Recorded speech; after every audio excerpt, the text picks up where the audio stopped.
ଆଦରର ପିଲାମାନେ, ତୁମମାନଙ୍କୁ ମୋର ଓଡ଼ିଆ ବ୍ୟାକରଣ ଶିକ୍ଷା ଚ୍ୟାନେଲକୁ ସ୍ୱାଗତ।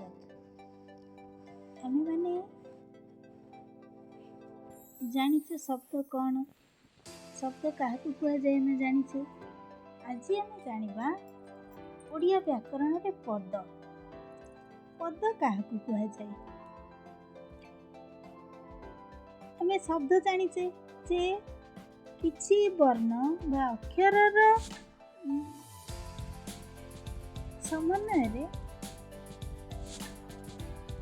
କିଛି ଅର୍ଥ ପ୍ରକାଶ ପାଉଥିଲେ ତାକୁ ଶବ୍ଦ କୁହାଯାଏ।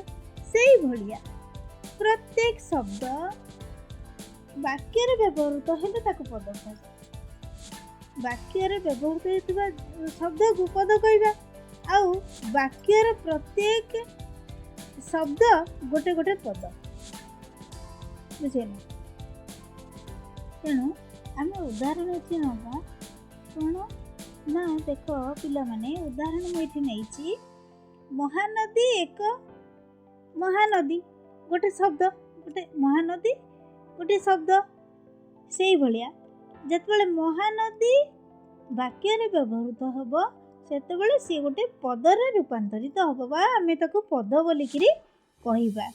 ଯେମିତି ମହାନଦୀ ଓଡ଼ିଶାର ବଡ଼ ନଦୀ। ଏଠି ଦେଖ, ମୁଁ ଏଠି ମହାନଦୀ ଏଠି କହୁଛି, ମହାନଦୀ ଗୋଟେ ପଦ, ଓଡ଼ିଶା ଗୋଟେ ପଦ, ବଡ଼ ନଦୀ ବି ଗୋଟେ ପଦ, ବୁଝିଲା। କିନ୍ତୁ ଯେତେବେଳେ ଖାଲି ଆମେ ମହାନଦୀ ବୋଲିକିରି କହୁଥିଲେ ବା ଓଡ଼ିଶା ବୋଲି କହିବା ବା ବଡ଼ ନଈ ବୋଲିକିରି ନଦୀ ବୋଲିକିରି କହିବା, ସେ ଗୋଟେ ଗୋଟେ ଶବ୍ଦ ହେବ। ସେଇ ଶବ୍ଦ ଯେତେବେଳେ ସମନ୍ୱିତ ହେଇକିରି ଗୋଟେ ବାକ୍ୟରେ ପରିଣତ ହେବ ସେତେବେଳେ ସେଇ ଶବ୍ଦକୁ ଆମେ ପଦ ବୋଲିକିରି କହିବା। ବୁଝିଲା ପିଲାମାନେ? ସେମିତି ଦେଖ, ଭାରତ। ଭାରତ କ'ଣ? ଏଠି ଭାରତ ହେଉଛି ଗୋଟେ ଦେଶର ନାଁ। ଆମେ ଏଇ ଭାରତକୁ ଏଠି ଗୋଟେ ଶବ୍ଦ ବୋଲିକିରି କହିବା।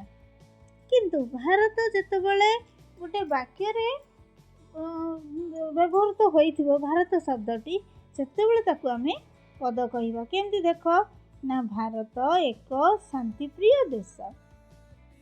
ଏଠି ପ୍ରତ୍ୟେକ ଗୋଟେ ଗୋଟେ ପଦ।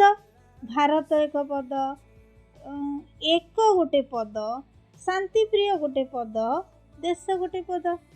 ତେଣୁ ଏଠି ଆମେ ଜାଣିଲେ ଯେ ଭାରତ ଏକ ଶାନ୍ତିପ୍ରିୟ ଦେଶ। ଏହା ହେଉଛି ଗୋଟେ ବାକ୍ୟ। ଏ ବାକ୍ୟରେ ବ୍ୟବହୃତ ପ୍ରତ୍ୟେକ ଶବ୍ଦ ଗୋଟିଏ ଗୋଟିଏ ପଦ। ଭାରତ ଗୋଟେ ପଦ, ଏକ ଗୋଟେ ପଦ, ଶାନ୍ତିପ୍ରିୟ ଗୋଟେ ପଦ, ଦେଶ ବି ଗୋଟେ ପଦ। ସେମିତି ଆମେ ଆଉ କିଛି ଉଦାହରଣ ନେବା। ଆଉ କିଛି ଉଦାହରଣ ନେଲେ ଆମେ ପଦ ବିଷୟରେ ଆମର ସମ୍ପୂର୍ଣ୍ଣ ଜ୍ଞାନ ଆସିଯିବ। ସେଇଭଳି ଦେଖ, କେତୋଟି ଶବ୍ଦ ଆମେ ନେବା। କ'ଣ ନା, ଖାଉଛନ୍ତି, ଆକାଶ, ଫଳ, କଲମ, ଗୋପାଳ, ଇଏ ସବୁ ଗୋଟେ ଗୋଟେ କ'ଣ ଶବ୍ଦ।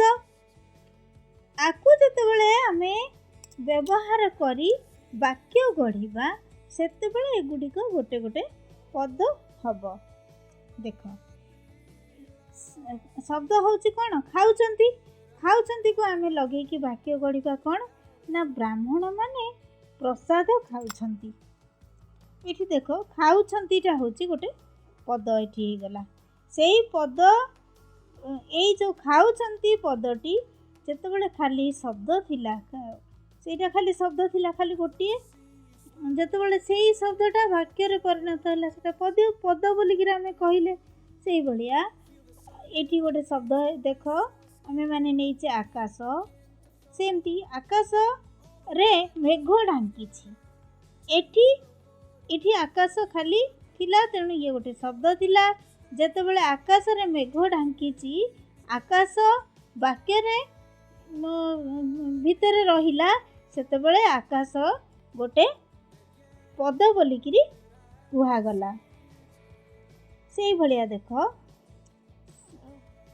ଏଠି ଶବ୍ଦ ହେଉଛି ଫଳ। ଫଳ ଗୋଟେ ଶବ୍ଦ, ତାକୁ ଆମେ ଆମ୍ବ, ଆମର ଜାତୀୟ ଫଳ।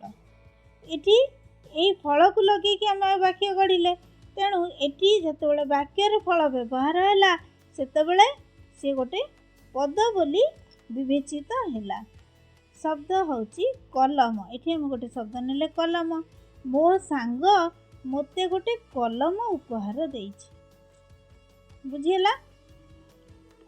एठी कलम गोटे शब्द, से शब्द जेतेबेले वाक्य रे व्यवहृत हैला सी होची गोटे पद हैला। गोपाल एक शब्द, ताकू आमे वाक्य रे जेतेबेले व्यवहार करिबा राम बाबूंकर पुअर नाम गोपाल अटे।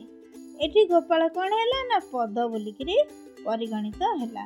ओडिया भाषा रे एई भलिया आमे जो शब्द को जेतेबेले वाक्य रे व्यवहार करिबा सेतेबेले से गुडिक पद बोली परिगणित हबो।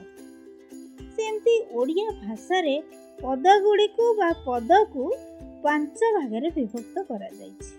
एई जो पद को ओडिया भाषा रे 5 भाग रे विभक्त करा जायछि से गुडिक कोन ना से गुडिक हला 1 रे विशेष्य पद, 2 रे विशेषण पद, 3 रे सर्वनाम पद, 4 रे अव्यय पद, 5 रे क्रियापद। तेणु आमे जानिले 5 प्रकार पद आमे जानिले।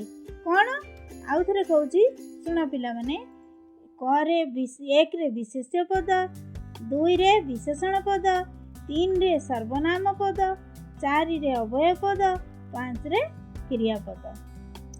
ये आमे आजी पद विषय रे जानिले।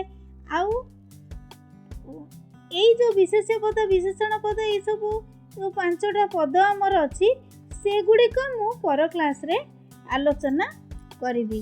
वर्तमान आमे माने एई जो पद विषय रे जानिले ताकू से मु किछि प्रश्न तुम मानकु जणैबी बा तुम माने जानिया पई मु किछि प्रश्न एठारे रखिछि। देखो पद कहा को कुआ जाए ना शब्द गुड़िक वाक्य रे प्रयोग हेले ताकू पद कुआ जाए। तापरे 2 नंबर प्रश्न, ओडिया भाषा रे पद केते भाग रे विभक्त ना ओडिया भाषा रे पद 5 भाग रे विभक्त। तापरे प्रश्न नंबर 3 हैला से गुड़िक कौन कौन ना से गुड़िक हैला विशेष्य पद, विशेषण पद, सर्वनाम पद, अव्यय पद और क्रियापद। पिला माने आज आमे पद विषय रे आलोचना कले। द्वितीय क्लास ता पर क्लास रे आमे विशेष पद विषय रे आलोचना करिबा। तेणु आजिर क्लास टी को मैं एठी रखुची। पिला मानकु तुम मानकु समस्त को मोर अशेष अशेष धन्यवाद दे कि मु क्लास टी आज एठी रखुची। धन्यवाद।